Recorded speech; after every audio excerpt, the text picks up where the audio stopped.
Hey, Jay Carper here from American Torah. To a certain extent, everyone has a tendency to project their own motives, their own thoughts and belief systems, their own worldview onto other people. We assume that other people have the same basic desires and motives that we do. So if we see somebody doing something, we think, whether consciously or not, we think, if I were doing that, this is why I would be doing it. So that must be why they're doing it. It's just psychological projection. But it's not always true.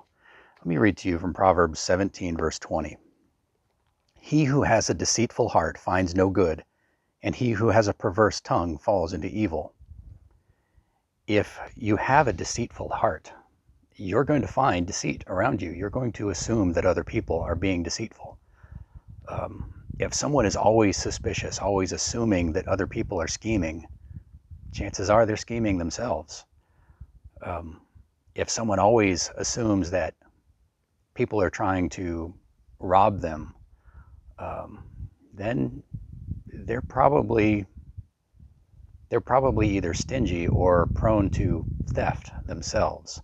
Not saying that you should accuse people of things or assume that that's what's going on with them, but that's our human tendency.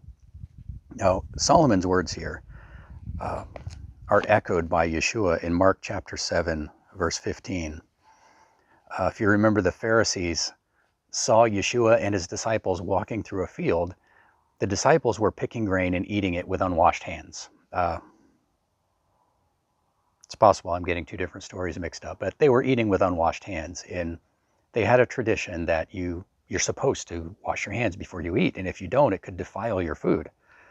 Yeshua said, "There is nothing that enters a man from outside which can defile him, but the things which come out of him, these are the things that defile a man."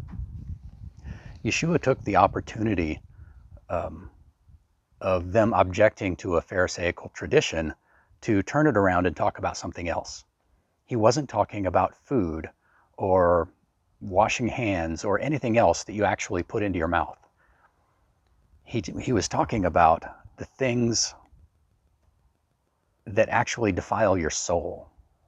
Eating pork or whatever might be defiling in a way to your body. But it's really disobedience to God's commands, the things that come out of your heart. If you've got rebellion, anger, deceit in your heart, then those are the things that are going to come out of you into the world. You're going to see those things and project them onto other people. Everywhere you look, the deceit that's in your heart is going to be out there in the world around you. Let me go to Titus, where Paul actually said something very similar. Titus 1:15. To the pure all things are pure, but to those who are defiled and unbelieving nothing is pure, but even their mind and conscience are defiled. They profess to know God, but in works they deny him, being abominable, disobedient, and disqualified for every good work. A lot of people claim to know God and to follow him, but all you have to do is watch their actions, watch what they say about other people to know that that's not true. If you are defiled in your heart, then you will see the world around you as defiled. There won't be any pure people. You will see everyone around you as just as defiled as you are. But if you are pure in heart, you will see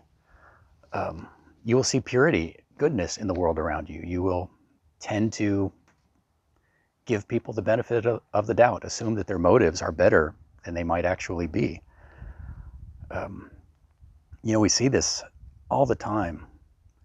In religion, you see it where, like the Pharisees, people make up rules of their own and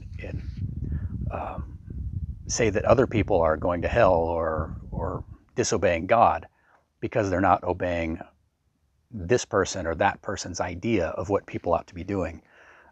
One of the classic ones is alcohol. There are many Christian churches and many Christians who say that alcohol, any consumption of alcohol, is a sin, even though that is nowhere in Scripture. Drunkenness is a problem, but drinking alcohol is certainly no sin. But they say that it is because they have ascribed their own weaknesses to other people. They know that they couldn't handle it, or they believe that they couldn't handle it, whether they could or not. And so they believe that other people shouldn't do that. It's like saying, I know that if I took one drink, I would not be able to stop myself and I'd be out of control. So therefore, it's not right for anybody to do it, because if anybody drinks, they'll be out of control.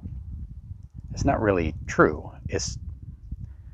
We have taken a weakness that's in ourselves and painted everybody else with it. We do the same thing with lots of other rules of our own making, in politics, or business, or whatever arena it's in. Some people will accuse other people of being sexist or racist or whatever ist, because they would be. If they were doing what that other person's doing, then it would only be because they're racist. Well, other people do things all the time that may appear to a person with racism in their heart to be racist, when there's no racism involved at all. It's only what's in people's hearts that makes them think that other people are doing or have unclean, impure motives. The same thing is true with guns. In the United States, we have the Second Amendment, which is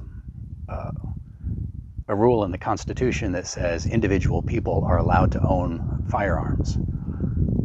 But a lot of people will reinterpret that or say that that's a bad idea. Nobody should be allowed to own guns, because they themselves have violence in their hearts.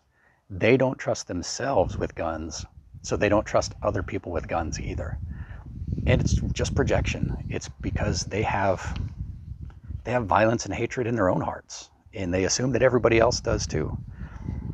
But there's really only one answer to this kind of tendency, and we all have the tendency. Let's go to Romans 12, verse 2. This is also from Paul. And do not be conformed to this world, but be transformed by the renewing of your mind, that you may prove what is that good and acceptable and perfect will of God. If you don't want to interpret the world through your own weaknesses, if you don't want to ascribe deceit or violence or racism or anything like that to people who are innocent, if you don't want to just see evil everywhere, then you need to transform your own mind into the likeness of God's. You need to reformat your heart. You can do that through prayer, through study of the Word. You need to spend time with God, and you need to spend time working on your own obedience, on your own heart, so that you aren't guilty of false accusation of hatred in your own heart by assuming that everybody else is deceitful or angry or violent or hateful just because you are. This is Jay Carper from American Torah. Be blessed.